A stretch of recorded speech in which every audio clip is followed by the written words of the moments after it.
Hey Carl, What's up, David? How you doing, man? all the better for seeing you, especially on this beautiful day. I know. It's amazing. How does it shift your mentality when the weather changes like this? I mean, drastically. I'm born and raised in Buffalo, and man, I gotta say, the seasonal depression is real. And I think a lot of the city, or at least my friend group, and I'm of the age where a lot of my friends are getting married, having kids, and so everyone's just kind of staying in their own sort of environment a little bit more when it's cold and dark and dreary. But when spring starts to sprout and the weather gets a little bit nicer, it makes all the difference in Buffalo. That's without a doubt. So yeah, all good. So one thing I'm going to put out there is community. So though in the winter, the community diminishes because people want to stay at home and stay warm. It seems that way, or maybe that's just a me thing. I'm sure, I think a lot of people, especially people that aren't from here, you hear this knock on Buffalo that there's not a lot to do here, but that's not true. I mean, there is a whole lot to do here. You just gotta know where to look and find the right community and find the right groups, and things that align with your interests. And it turns out there's more than a lot to do if you put that on yourself to actually go out and be active and become involved in the community. And I haven't done a good job of that in the winter. And that's a pattern of mine that I need to work on for sure. It sounds like a pattern of others as well, but yeah. I agree. There is so much to do here, and I'd also add in perspective is another important factor when looking at the weather. And I'll say, because I love the winter. Like, to me, every day I wake up here, the weather is different. Sometimes it's a crazy blizzard, and sometimes it's beautiful like this. Yeah. But every day, as a result, offers a new challenge. Yeah, no, and I think, do you ski, snowboard? Or I do not. Okay, yeah, neither do I. And I think that would be something good to pick up during the winter, to have another activity to actually look forward to. But yeah, I never learned. I grew up playing basketball, so it was a winter sport. So I never really learned to ski or snowboard or anything like that. But it's not too late, right? Maybe we should learn together. It's definitely not too late. It really isn't. I mean, how old are you now? 34. Okay, so you're 34 years old. You've been an adult, if we're being generous, maybe 5 years, 10 years, right? Yeah, right. And to me, I don't think I was an adult until I was in my 30s, and then I really started to switch on. But you're 34. You've been an adult for 5-10 years. You've got 60 years to go. Hopefully, if all goes well. How old are you? I'm 40. Okay, nice. Yeah. But so, like, with that in mind, if as an adult you've had 5-10 years, it's certainly not too late. You've got 60 years to go. Right. No, exactly. And it's hard to find the time to. I mean, this, like, running a business, especially an early stage like company where it's founder led and like you have to be in it. It's hard to find time for other activities and even for other things like friends, and maybe that's part of it too, going back to the seasonal aspect of everything. But no, I guess having the business to focus on is a welcome distraction, but can certainly result in burnout if you're not being careful and trying to have some sort of balance. But yeah, for me, I think a big challenge of mine is dealing with that burnout. And like, I go through ebbs and flows of it. And right now I'm coming out of a flow, or an ebb is the low one, an ebb, I think. But yeah, no, coming out of a bit of a period of burnout and just trying to, have a little bit more balance and better perspective, and just deal with the noise a little bit better. I'm going to come back to that. Yeah. But before I do, you're a hustler. You are. I've known you to be working very hard on your company for the last several years that I've known you, and success is clearly important to you. And I guess the question is why. Like, what would success offer you, and what does it look like? And is there a part of survival in there as well, of just this need to set yourself up for success? Yeah, it's a great question, and like I think about this. I so closely so I run a marketing company, and I so closely identify myself with being a marketing guy, a marketer, where I'm like, I put all the brunt of that on what I'm doing right now with trying to grow my agency, where I'm like, dude, if I fail, does that mean I suck as a marketer? Like, if I'm a good marketer, this has to work, right? But in reality, there's so many other aspects that can go wrong. to contribute to having to contribute to the challenges that you face on an everyday basis with running an agency. And it doesn't all come back to your skills as a marketer, but your skills and your determination as a business owner, and having everything else in line too. Hiring the right people like we were talking about earlier, and just making sure you're being smart about the decisions you're making on an everyday basis all day long. So yeah, that's kind of how I think about it, and it's probably not a great way to think about it, because a lot of other great marketing people have started and failed at running an agency, and there's a lot of contributing factors that actually go into the success of it at the end of the day. So. Well, to use that gauge again of you're 34, you've got all these years to go. Like, let's say it failed. Yeah. Right. You'd find a way through it, right? Right. You'd find something else that would, and I've no doubt that you would take so much from these experiences that you're having right now, whether you succeed or it doesn't go as far as you'd like it to. There must be so much you're taking from every single one that, of course, doesn't just inform the overall idea, but even one job to the next. Yeah, no question about it, man. I think it's funny, like even up until recently, I started my agency 4.5 years. It'll be 5 years in June, which is, I consider that a pretty great success. But probably up until like last year, like my friends and my family were just like still sending me like job like postings, like, hey, like maybe you should apply to that. And like I'm happy to look at them, and like some do sound great. And I do look at some job postings and I'm like, that would be a sick job. Like, is it worth shutting all this down for that? No. You go back and forth, and like there are several instances in which I thought my business wasn't going to make it. Should I shut this down? But yeah, you just kind of reprioritize it at the end of the day. I'm like, this is the thing I want to be doing long term. And like, your mission as a company is unbelievable too, and I want to, I think I identify with that in a way where it's like, as I mentioned, I'm born and raised in Buffalo, and my ultimate goal is to grow this company into a legitimate marketing agency where I can hire full-time people and create jobs in Buffalo and contribute to the economic development of the city that I'm from.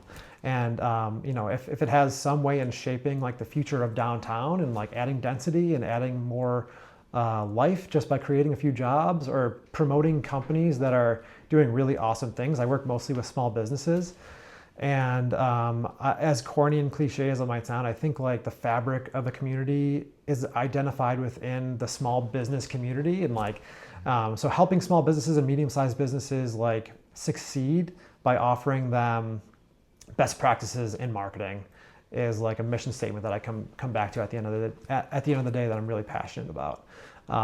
So I don't even know what the original question was, but yeah. That's okay. There's a lot of good in there. And so one that I'll make is that you talk about small and medium businesses, but of course, for small and medium businesses to become big businesses, they need people like you, and they need to grow, and they need to share what they're doing. So it is a valuable service. And while you maybe haven't created multiple jobs at this point, and I'm sure you will down the line, what you are doing is you're helping people keep other people in jobs, and you're helping them grow, which is a very special thing. Yeah, it is. And like, and there's such an opportunity, because I think a lot of marketing agencies that start up, and I bootstrapped my agency up until this point, obviously, and will continue to do so. I find it funny, the ideal customer persona that a marketing agency goes after, where they're like, I want to work with tech companies, with startups that are venture backed, with huge corporations, huge brands that are doing, $100 million.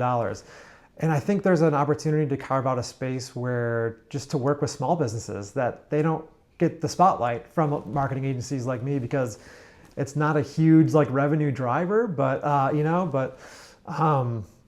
but it can be if done properly. And like I think there's different avenues to go down where maybe like I'm not just offering services, and that's one of the reasons why a marketing agency is so difficult to scale, at least in my position, because you're just trading time for money, essentially. And so unless you have an exorbitant hourly rate, it's really difficult to scale it. But now with people are offering things like online courses, workshops, things like that, like I think there's an opportunity to get into that where like, hey, like we can position ourselves as the go-to resource for small businesses that want to learn how to do social media really well, that want to learn how to do SEO and rank themselves highly on search engines. And now like AI has carved out like essentially a new service with showing up on LLMs. And like when people do searches on ChatGPT or Gemini, like how do you get your business to show up? And like those are things that I can help small businesses do. The world has certainly shifted in that way. So let's one of the things I know about you and what you try and do with your customers is really focus on the humanity and and their story, their individuality, and what they're really doing, as opposed to relying on AI and those kind of generations. How important do you think focusing on those elements is now, and will be, like as time goes on, will be? So crucial, man. I think I think that's the biggest mistake that small business owners make, or medium-sized businesses, and really businesses of any size that haven't adapted to the current state of social media, where they're just looking to sell, promote. They think they see social media as a sales pitch for their business, where I kind of think of social media today as like linear TV, for example. And like, I'd love to hear your thoughts on this too, with your background in film and television. I think scrolling is just like changing the channel. And when you're watching TV and you see a boring ass commercial come on, what do? You tune it out, you go to the bathroom, get a drink. You don't really want to watch the commercials, right? You want to watch the show, because the show is telling a story. And so the better that business owners can embrace that mentality of don't sell your thing, try to tell your story, the more success you can have. And it manifests itself in thousands of different ways. But I think a lot of small business owners get caught up in like, what do I put? Like, I don't know what to post. I have no idea. Well, one thing you could do is literally, you can do this right now, whip out your phone, introduce yourself, tell people who you are, your background, what you're doing, what are some of the challenges that you face in starting your business, what are some of the most frequently asked questions that your customers have, answer those, because if your customers are asking those to you, thousands of other people will have that same question. And you can start to have success by getting views and generating more top of funnel brand awareness. And like, that's the game that social media is generating brand awareness. And you should be mixing in those sales posts and those posts that focus more specifically on the actual service and product that you have. But you have to build up your top of funnel first to have any sort of effectiveness with those more salesy, more promotional posts. Can you just explain top of funnel? Yeah, so I mean, top of funnel is basically, you're not trying to sell. You are trying to connect. You're trying to connect. You're trying to build awareness. You're trying to get views. You're trying to optimize for views. And like, some people are like, get cringed out by that because they're like, oh, well, I don't want to go do a dance on TikTok. It's like, so, and I totally understand that, but you don't have to do that. Like, you don't have to do it that way. As I mentioned, there's thousands of different things that you can do to generate more views and more brand awareness. As I mentioned, you could just start to answer common questions that people have within your space. And that does one of two things. That answers the question that people are going to have on the other end of the phone. But it also solidifies and starts to position you as an expert in the thing that you're doing. And so if you're not afraid to get on camera, or maybe you are, but you're open to it, it's a huge thing to start to get involved with. And the social media algorithms, it's an algorithm platform. All the platforms are algorithm driven, where they're really good at matching your interests to the content that you're going to watch. So the more you can start to make content that'll appeal to your ideal customer persona's interests, the better you'll have of generating more views and more brand awareness.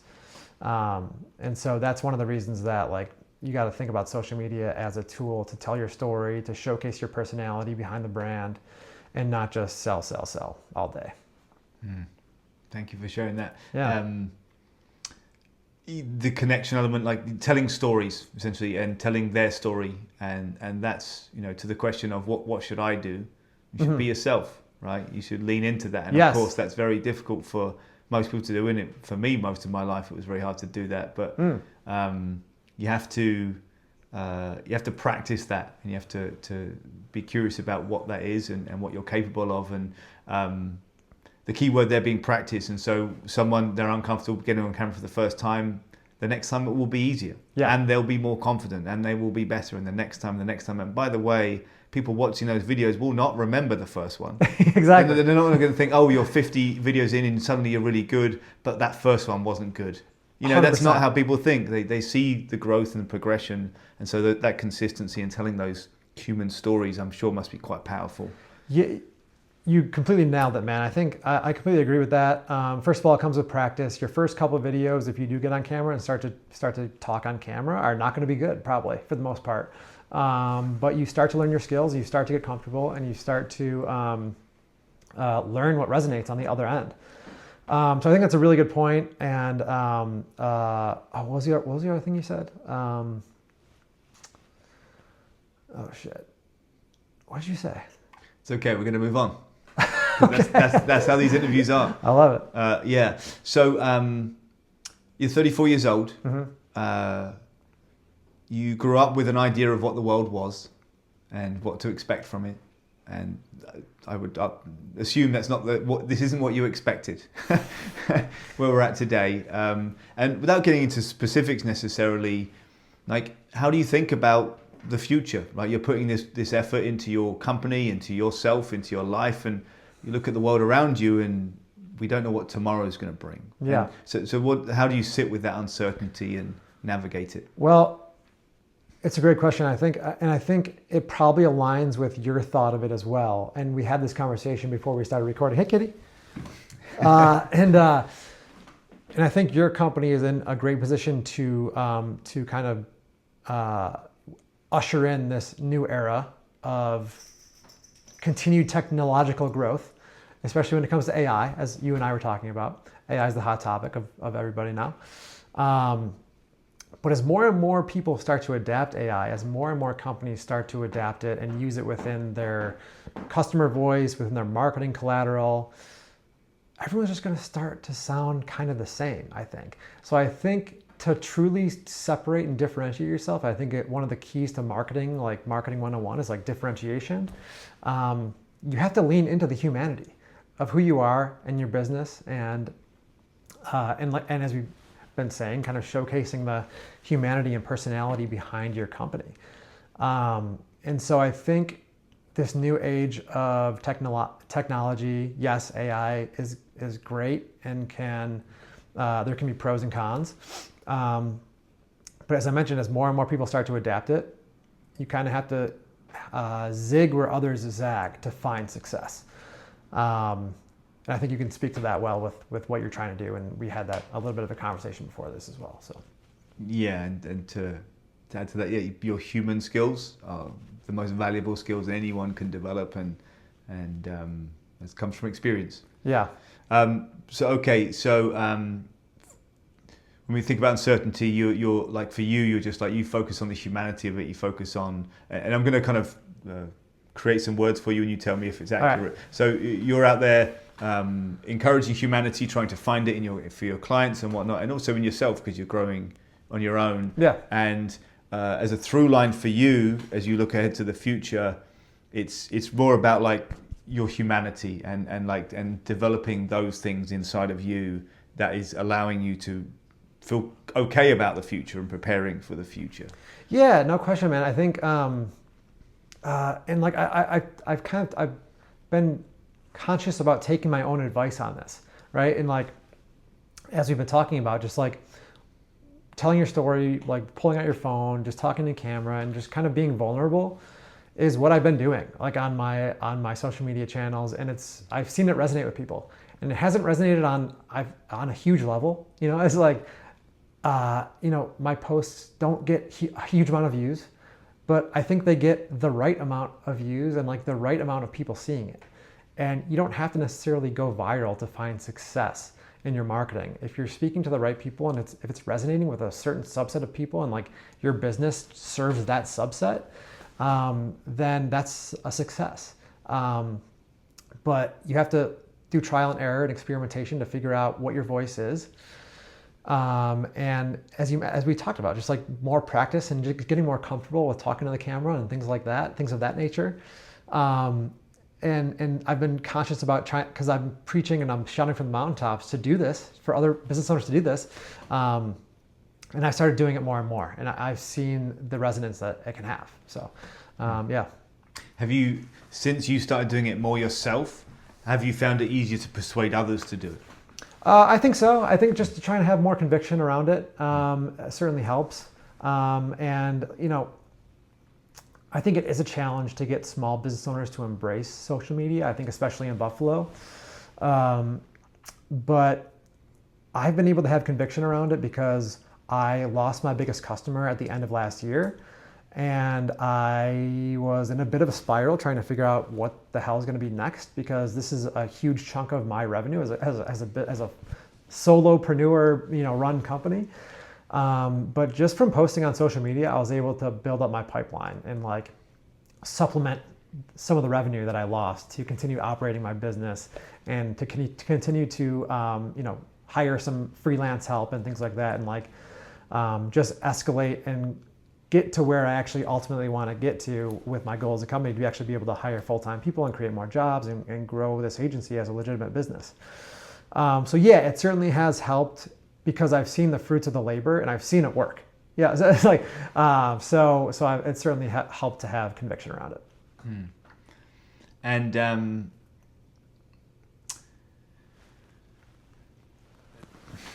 what about you though? You've been doing more and more content. Are you finding that it's beneficial for Q and there, because there's multiple areas of your business, in person and content, as we talked about, social media, and like that's a big driver of it as well. Have you seen that resonate and like just continue to help with growth for your message? Yes, and yes, and yeah. So for me, the journey for growing Q is not one that I necessarily have to do quickly. Yeah. And so when we think about this show and this podcast, or this show we're doing right now, this is in the next few weeks or next few months, you might get 20 people or 50 people watching this. Yeah, right? yeah. And great. But as I build out this library of humanity, as I expand it around the world, as more and more people learn about Q and about what I'm trying to do, and they start engaging with the app and they start engaging with my experiences and they start engaging more with the content, those 20 to 50 views soon will grow over time. Yeah. And so what I try and do with content is make it timeless and relevant, not just now, but in 50 years, in 100 years. And this specifically, I'm looking for insights in how people work, how people function in this moment, in this time. And that'll be different in 10 years. You'll be different tomorrow, let alone in 10 years. And so that's, for me, it's not about a million views now. And no. At some point, some will go viral, I'm sure. But it's about the long term, because this isn't like, I would distinguish for me, there's a business and there's a company. And businesses make money. Companies have a long-term mission. And that's what I'm on. Like, money's never driven me. Like, this is really a purpose-driven company. And I think I'll make a lot of money. And I'll get a lot of people involved in it. But I am very conscious that I expect it will take time, especially because of the moment we're in right now. Yeah, that's a good way to look at it. I think to your point about creating evergreen content, YouTube is a great platform for that. So I think that's a really good way to look at it. And like another good thing that I think small business owners and really everyone can resonate with, you mentioned like, hey, maybe 50 people will see this. And some business owners might get discouraged that when they first start creating social media content or start taking marketing seriously, they're like, well, it's going to be a grind. You're not going to go viral right away. And I'm not sitting here saying that anyone has to go viral to be successful in their marketing. But if you kind of reposition it and reframe it, especially with the social media platforms now, like you create a video, it'll give you 200 or 300 views because like I mentioned before, it's trying to find the right audience for that content. And social media has changed in such a way that you don't need to build up a huge amount of followers for people to see your content. If your content's good, that's the ultimate driver that determines if it'll get visibility and views and ultimately resonate with people.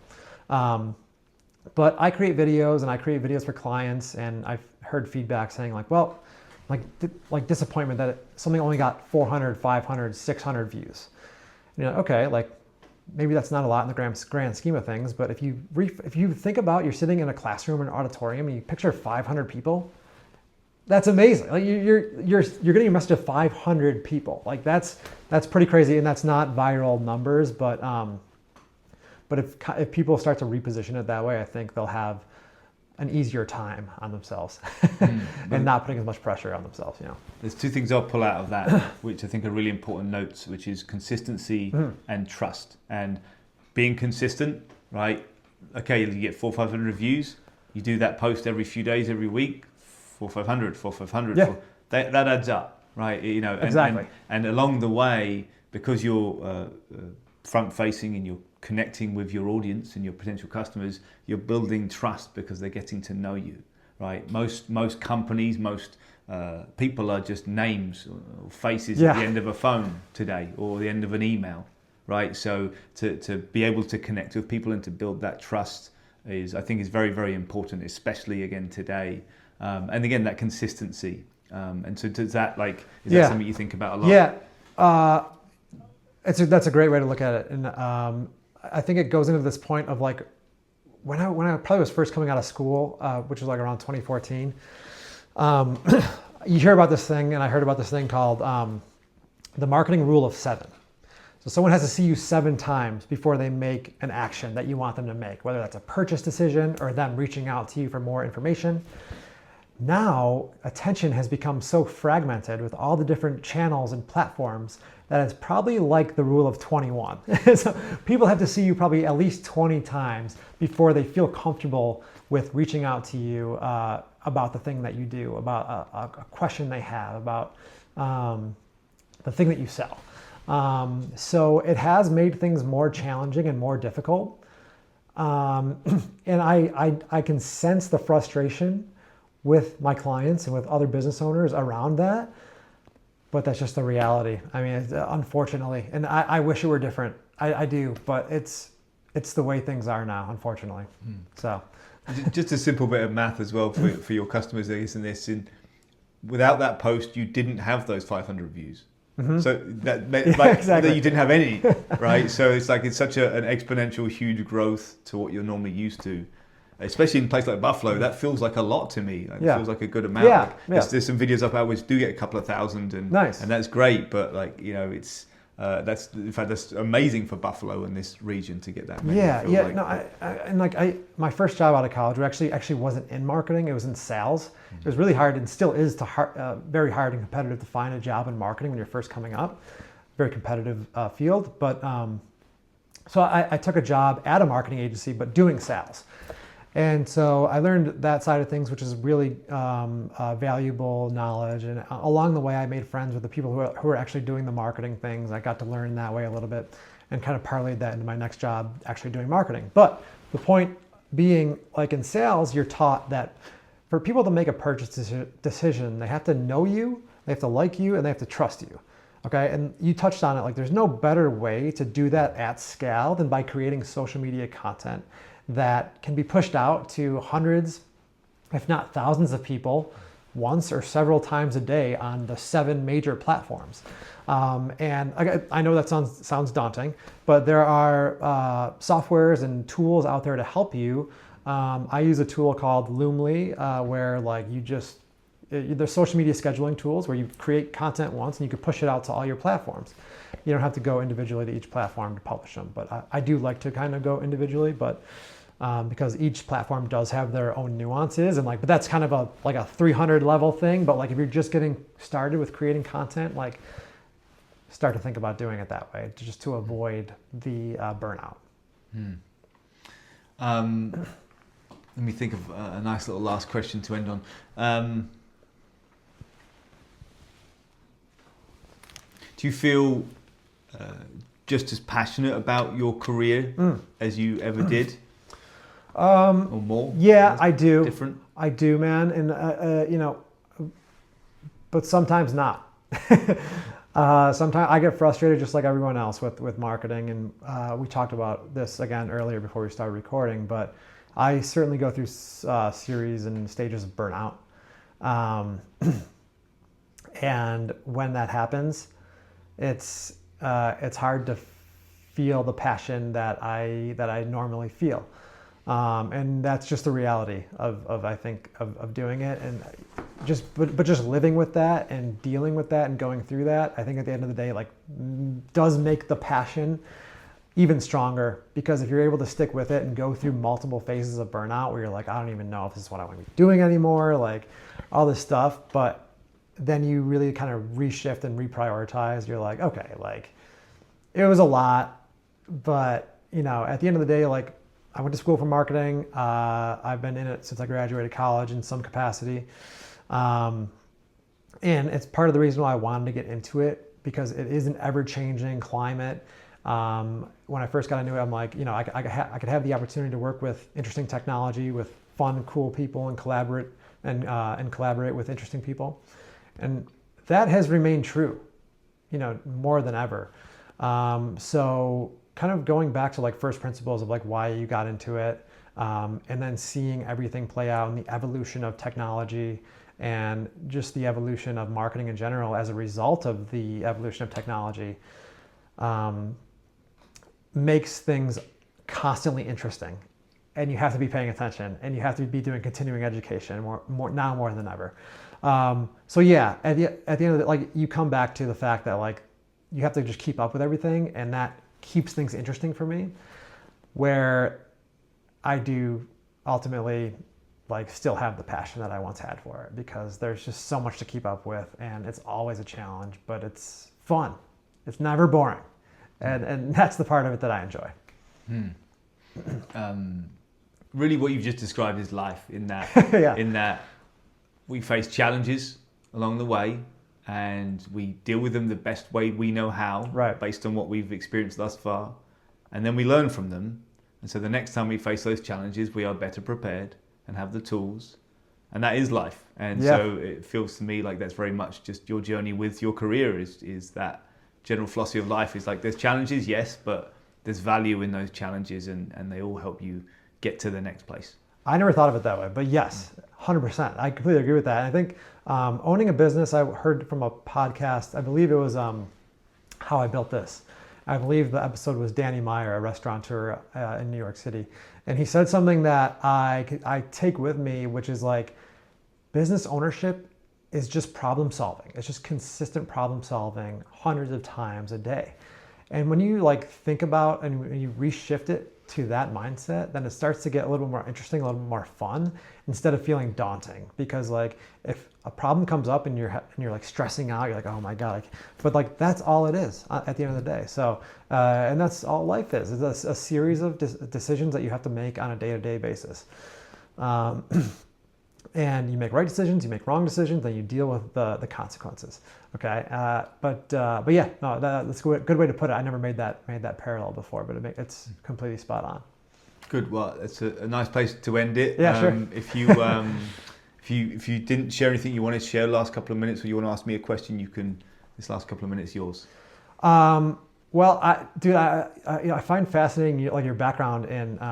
And we've talked about this before, but your background working with HBO and your film and television, and like I've seen the creativity that you've built up from your prior career manifest itself in the events that you have done and are going to be continuing to do.